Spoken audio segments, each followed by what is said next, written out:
Assalamualaikum warahmatullahi wabarakatuh. Alhamdulillahi rabbil alamin wal aqibatu lil muttaqin wala udwana illa 'alal zalimin. Asyhadu an la ilaha illallah wahdahu la syarika lah wa asyhadu anna sayyidana Muhammadan abduhu wa rasuluhu al-mab'us rahmatan lil alamin. Allahumma shalli ala sayyidina Muhammadin wa ala alihi wa ashabihi wa man tabi'ahum bi ihsan ila yaumiddin, amma ba'd. Bapak dan Ibu jamaah salat zuhur Masjid Al-Jabbar yang insyaallah senantiasa dirahmati oleh Allah Subhanahu wa taala. Mari dalam kesempatan yang baik ini kita panjatkan rasa syukur kita kehadirat Allah yang senantiasa melimpahkan taufik inayah serta hidayahnya kepada kita sekalian, sehingga alhamdulillah kita dalam keadaan sehat walafiat dapat menunaikan ibadah, dan hari ini alhamdulillah kita bisa bersama-sama di dalam Masjid Al-Jabbar yang sangat megah ini. Mudah-mudahan akan menambah keimanan dan ketakwaan kita kepada Allah Subhanahu wa taala. Dan alhamdulillah juga kita sudah memasuki bulan Sya'ban, yang artinya kita diberi kenikmatan oleh Allah Subhanahu wa taala. Sudah sampai awal bulan Sya'ban ini kita disuruh untuk persiapan dengan persiapan yang matang menghadapi bulan suci Ramadan. Hadirin wal hadirat rahimakumullah, kita manusia tentu semuanya memiliki cita-cita ingin meraih hidup bahagia di dunia wal akhirah. Semua kita pasti ingin dunianya bahagia, ingin kaya, ingin punya rumah yang mewah, yang megah, punya kendaraan dan lain-lain, sehingga dunia kita bahagia. Tentu kita semua ingin seperti itu. Dan juga sebagai seorang muslim, kita juga ingin akhirat kita aman. Kita ingin akhirat kita dimasukkan ke dalam surganya Allah Subhanahu wa taala. Karena itu doa kita selalu Rabbana atina fid dunya hasanah wa fil akhirati hasanah wa qina azabannar. Semua ini adalah pengharapan kita mencapai tujuan hidup yang terbaik, yang tertinggi, yang pada akhirnya yaitu kita dimasukkan ke dalam surganya Allah Subhanahu wa taala. Dan Allah Subhanahu wa taala telah ciptakan manusia dalam kemuliaan itu.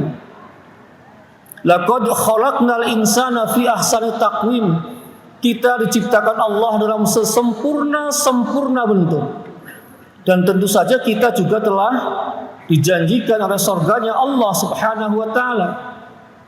Namun demikian hadirin wal hadirat sekalian, ada satu hal yang kemudian Allah berikan di dalam diri kita yang namanya hawa nafsu.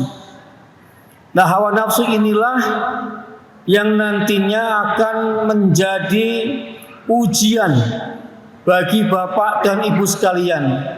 Apakah akan mampu mencapai kebahagiaan dunia dan akhirat atau tidak? Hawa nafsu ini sudah pasti ada di dalam diri manusia dan tidak bisa dihilangkan. Yang bisa apa? Yang bisa adalah bagaimana manusia mengendalikan hawa nafsu itu. Karena memang hawa nafsu yang ada di dalam diri manusia itu senantiasa mengajak manusia kepada keburukan, mengajak manusia kepada selalu tidak puas, mengajak manusia senantiasa untuk berbuat maksiat, mengajak manusia gagal. Ini adalah hawa nafsu sebagai faktor internal, faktor yang ada dalam diri manusia. Dan Allah Subhanahu wa taala katakan bahwa innan nafsa la'ammaratun bisu. Hawa nafsu ini senantiasa mengajak manusia kepada keburukan. Yang artinya apa? Kalau manusia tidak hati-hati, manusia kebawa oleh hawa nafsunya yang mengajak kepada keburukan itu, maka cita-cita untuk mendapatkan kehidupan yang bahagia dunia dan bahagia akhirat bisa gagal. Kita pengen mulia malah sebaliknya. Jangankan kehidupan akhirat kita Bapak Ibu sekalian, ketika di dalam kehidupan dunia kita, lalu kita mengumbar hawa nafsu kita, yang kita berasumsi seolah-olah kalau kita mengikuti hawa nafsu itu lalu kita mulia, lalu kita menjadi orang hebat, menjadi orang tersanjung. Tapi kita lihat orang-orang yang dalam kehidupan dunianya ini mengumbar hawa nafsunya, justru mereka tidak mendapat kemuliaan. Mereka justru mendapatkan kehinaan. Coba orang-orang yang sudah mendapatkan jabatan tinggi, jenderal umpamanya, atau jabatan-jabatan lainnya, menteri lah atau apalah yang tinggi, ketika mereka mengumbar hawa nafsunya, maka yang muncul adalah kesombongan. Sombong, sudah dapat jabatan yang tinggi. Ini terjadi di mana-mana. Tidak hanya pada pejabat tinggi, semua orang. Banyak yang sombong ketika mendapatkan jabatan yang tinggi atau mendapatkan seragam tertentu. Lalu dia merasa kalau dia berbuat yang melebihi orang lain, tampil hebat. Hebatnya itu yang bertentangan dengan adat kebiasaan maupun bertentangan dengan hukum. Merasa hebat, merasa berkuasa atas orang lain. Mereka berjalan di jalan-jalan raya harus menggunakan mobil dengan strobo. Kemudian rakyat kecil harus minggir. Kalau yang memang resmi dibolehkan tidak apa-apa, memang ada hak mereka. Tapi kemudian banyak juga orang-orang yang karena mobilnya keren, mobilnya hebat, atau mungkin karena kayanya atau apalah jabatan yang dia sandangnya itu, lalu pongah di jalanan, bahkan ada yang kadang sampai mengusir kendaraan lain dengan cara-cara yang kasar dan bahkan menodongkan pistol dan lain sebagainya. Tapi apa yang terjadi? Mereka-mereka yang mengumbar kesombongannya di zaman sekarang, zaman ini zaman viral. Hati-hati, jangan sok hebat, jangan sok jago, jangan sok berkuasa. Di samping malaikat mengawasi kita di mana-mana, kita nggak akan pernah lewat dari pengawasan malaikat. Kita juga diawasi oleh manusia juga dengan video-video viral mereka. Kita bisa diviralkan, yang kemudian banyak di antaranya yang karena itu jatuh hina, sudah menjadi pembantu presiden karena dia berkata-kata yang kasar, berkata-kata yang sombong di hadapan masyarakat, jatuhlah dia. Tidak mulia tapi hina. Sudah dapat jabatan jenderal tapi dia menembak anak buahnya, jatuhlah dia menjadi hina dan dipenjara seumur hidup. Menjadi tentara, baru menjadi prajurit, sudah pongah menembak orang yang tidak bersalah. Mungkin pada saat dia menembak, dia merasa hebat, dia merasa berkuasa, dia merasa aman. Tapi ternyata Allah punya cara sendiri untuk menghinakan orang-orang yang sombong.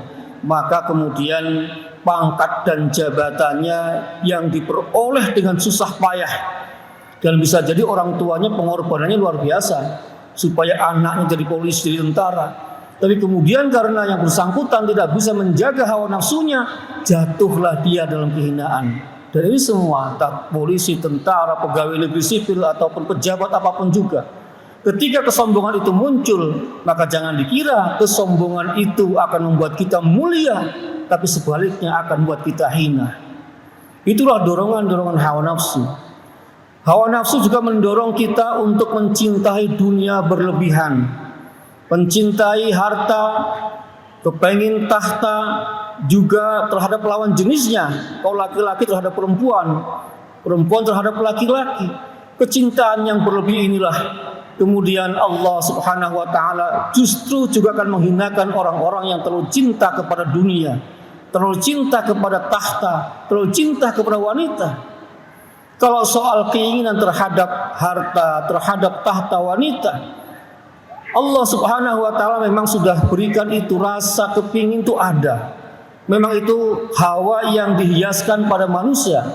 Zuyyina lin-nasi hubbus syahawati minan nisa'i wal banin wal qanatil muqantarati minaz zahabi wal fiddati wal khail musawwamati wal an'am wal haras.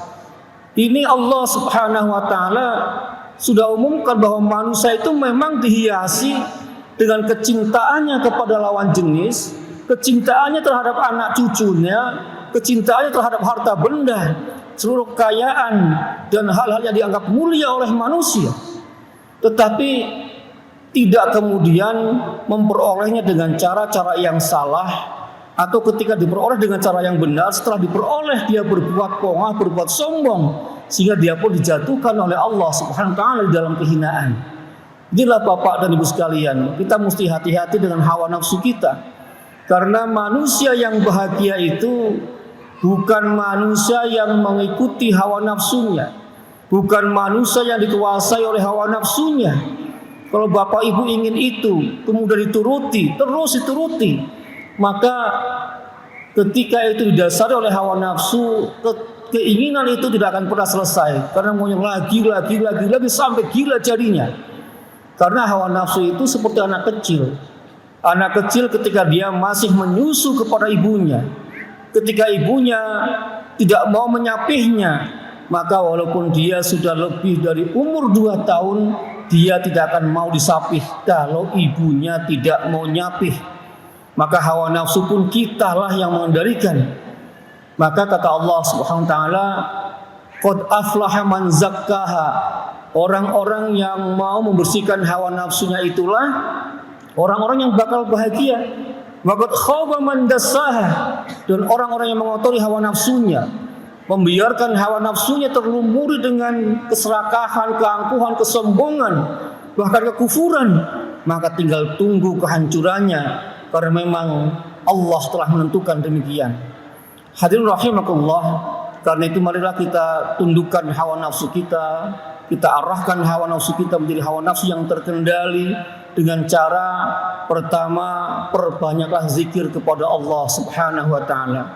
Perbanyaklah baik zikir dalam artian kita mengucapkan lafal-lafal kalimat thayyibah di dalam ba'da salat kita maupun di waktu-waktu senggang kita. Juga zikir dalam artian kita ingat Allah dalam setiap tarikan nafas kita.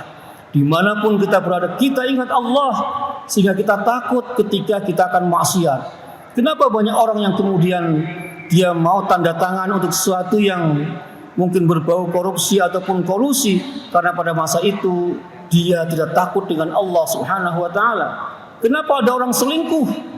Entah laki-laki entah perempuan yang sudah punya pasangan yang sah, tetapi dia mencari pasangan yang lain yang tidak sah karena dia tidak ingat Allah Subhanahu wa taala.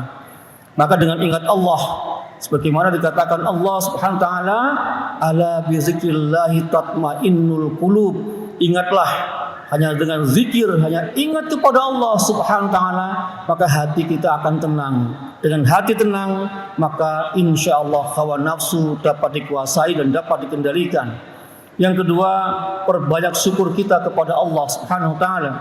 Kenapa kita inginnya terus nambah ini, nambah itu, nggak pernah puas dengan nikmat yang Allah berikan kepada kita? Baru diberikan mobil dengan merek ini, lihat mobil merek lain kepengin lagi. Sudah bangun rumah tingkat ini, lihat rumah orang yang bagus, pengen yang lebih bagus lagi, dan seterusnya dan seterusnya. Itu karena kita tidak pernah syukur kepada Allah Subhanahu wa taala. Padahal kalau kita syukur, artinya apa? Rasulullah menyuruh kita biar kita bisa bersyukur, maka lihatlah orang-orang yang di bawah kita. Jangan selalu lihat orang-orang yang di atas kita. Kita punya mobil, umpamanya apa? Toyota A misalnya, lihat orang-orang yang baru punya motor. Dan seterusnya dan seterusnya. Dengan itu insyaallah kita bisa bersyukur kepada Allah, dan kita tidak lagi kemudian mengumbar hawa nafsu kita dengan keinginan yang meledak-ledak. Bahkan kadang-kala karena keinginan yang meledak-ledak ini, banyak orang yang memenuhinya dengan cara-cara yang salah. Yang terakhir adalah bagaimana kita memperbaiki amal ibadah kita kepada Allah Subhanahu wa taala. Dengan cara apa? Membaguskan ibadah kita dalam artian kuantitas dan kualitas. Kuantitasnya diperbanyak. Ibadah wajib kita lakukan dengan maksimal. Salat kita dengan jamaah. Kita puasa sunnah dilakukan. Salat sunnah kita lakukan. Dan semua itu dilakukan dengan lillahi ta'ala, karena Allah subhanahu wa ta'ala. Ini sebagaimana panduan dari baginda Rasulullah SAW dalam doanya, Allahumma inni ala zikrika wa syukrika wa husni ibadatik. Mudah-mudahan kita semua dilindungi oleh Allah subhanahu wa ta'ala.